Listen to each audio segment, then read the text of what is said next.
Hey guys, welcome back to Arisia Custom. So today I'm sharing with you a Sideshow Dark Phoenix statue that I customized into a Arisia Green Lantern statue. Now, hopefully I'm saying her name right, I'm not really sure, but it is a lot of fun on this custom. I had a blast working on this.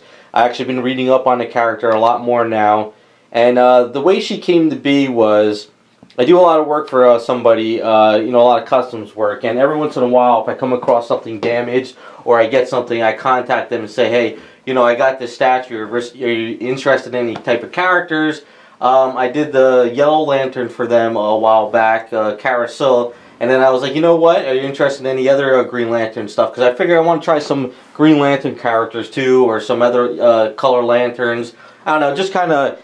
It helps me kind of change things up by doing different characters I never read up on and everything. So, one of the characters on the list was Arisia. So I was like, you know what, I'm going to go with this one and see what's going on with it and just kind of plug away. So after doing a lot of artwork, looking up, and some ideas, this is what I came up with. And like I said, it's really a lot of fun on this character to try some things. So, I mean, I'll kind of go over the breakdown and everything, how I came up with all this. I did do a video, two-part series on doing the base, how I came up with the base, and I also did a video on painting her skin tone, which is gold.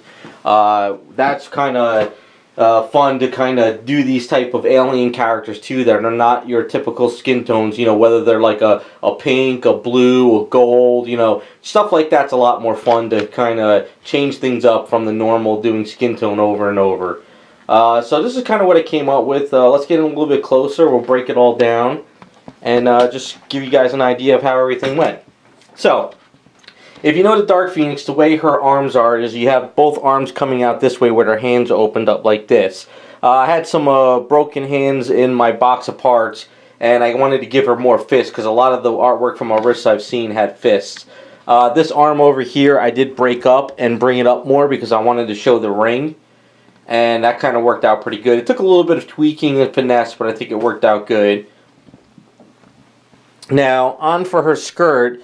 It was actually fairly easy. What I did was I rolled out Aves, and I rolled it around here at the bottom, and I wrapped it around here around the butt area too, and then I let that cure it, and after that what I did is I sculpted out all the wrinkles and everything in there. Once the skirt was all done, I worked on the boots, and then I worked on the top. Now her top is pretty much this is the way her outfit is. It's kind of a just white top that comes up to here. A couple people drew it differently in the back. Some came up high, some came low. I kind of went with that. I did a little kind of like line work for the skirt, just a little something, just kind of like, maybe it's like a zipper back there or something. I did a lot of, which is always fun to look up in Google, like tight mini skirts on females, and I saw on the back they would always have kind of like, the wrinkles of the stretching right there, so I kind of added that on as well. For fun, I added like little seam lines over here. And one of the harder parts about this custom, which is the neck. Now, Arisia has this, which I guess is kind of like a neck guard type thing. It's kind of like maybe, I think it was like some kind of like a jewelry type piece. And the way Dark Phoenix is, the head attaches on up to here, and I was, I gotta have something here. So what I did was, I dremelled out around the neck, and then I rebuilt the whole neck. I did all the sculpting and everything. And then what I did is I sculpted this piece on around there. So now everything is actually one solid piece, and it works pretty well that way. What I also did was, my friend met a John in Canada that I've showed in the past about doing these symbols. He actually laser etched a couple symbols for me, and what I did is once I got this piece on, I drilled the hole and I put in the laser etched piece in there, and then I seamed it up, so this way I really didn't have to sculpt it, and it worked out pretty good. Now, as for her hair, she's got a lot of different styles of hair. I've seen some that are kind of like an older school style. There's some that are kind of, almost flowing. This pose is kind of like, I wanted to keep it like hovering in a way, but not really, too much of a flowing action pose. And I wanted to keep it as close as possible to some of her, like, hair where it's just kind of short and sits steady. So this is kind of what I sculpted out, and I kind of had some fun with this. I also had a friend who sculpts too, and I was sending him pictures to give me some feedback. So I always like to get some feedback on people here and there. And also you can see over here with the ring, I don't know if we can get a little bit closer, so you can get an idea of the ring. That's also a laser etched piece too, so what I did is I sculpted around the ring once I pushed it into the eaves and everything. So, you know, we got some nice good laser etching symbols, so they're not like freehand and kind of horrible, which I would have done if I couldn't laser etched it.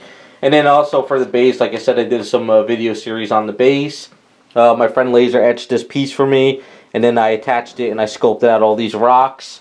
And then of course, you know, like I said in my video series for the base, it would be great to have like a clear resin of her flowing, but, you know, to sculpt an item and then actually cast it up in clear resin and then use it for a one-of-a-kind, it's very, very expensive. So I had to kind of like find a middle ground. And the idea was to keep the base like really, really small and kind of so you could save room, since she may be not that big of a popular character. But even though she has, what I understand, a big following, you know, I wanted to keep the base small. And I kind of like these ideas of smaller bases and stuff. And this is just something that I think works great with any kind of lanterns.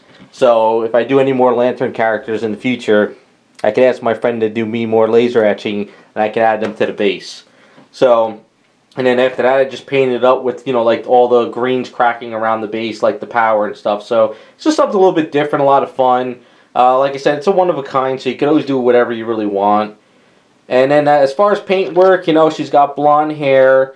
The lips I wanted to keep more of like a darker red, because I've seen some drawings in comics where she's a very orangey character. And then I've seen other drawings where she's kind of more of like a lighter skin. And then there's some of them like this, but she's supposed to be gold. So I followed this one, and I think the darker lips actually help with the color scheme, because if you do like a brighter pink or like more of a natural, it might lose it a little bit, so I think it works a little bit better. Now, one of the other things too is I always do looking up of, you know, online of what the official skin tones are, the eye colors and all that. Now this is an exception to the rule. Even though on the official thing it says she's got yellow eyes, every drawing I looked up on her, every eyes are green. I never ever see any yellow eyes. You know, I don't know, maybe early on when she was first introduced it was supposed to be yellow, but now it just seems like every drawing was just green. So I figured, you know what, for this one I'm just going to go with the green eyes and follow a lot of the comic book art and just run it that way.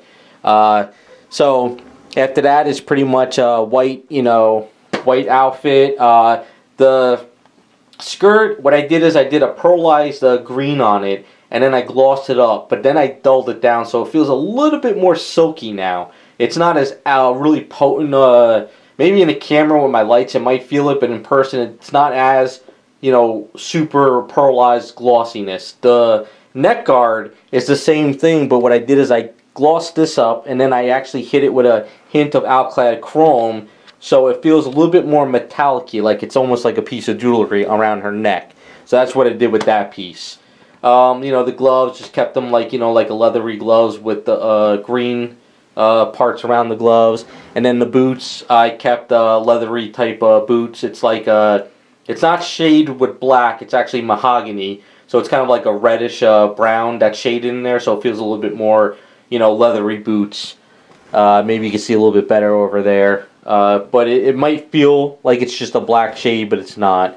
And then that's pretty much it. I just really wanted to, you know, attempt a different type of character, and this is what I came up with. So, long story short, like I said, I did this for a client. He was interested in it, but as things turn out, he's going to have to pass on this one. So she will be up for grabs on my website.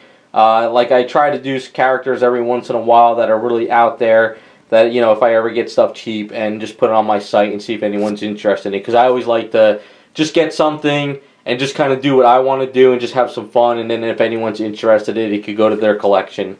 But there you go, that is Arisia Green Lantern. It's just one of these characters you probably will never ever see made. I do know that they were supposed to do a DC Direct bust. You can see pictures online, but from what I understand, it was never made.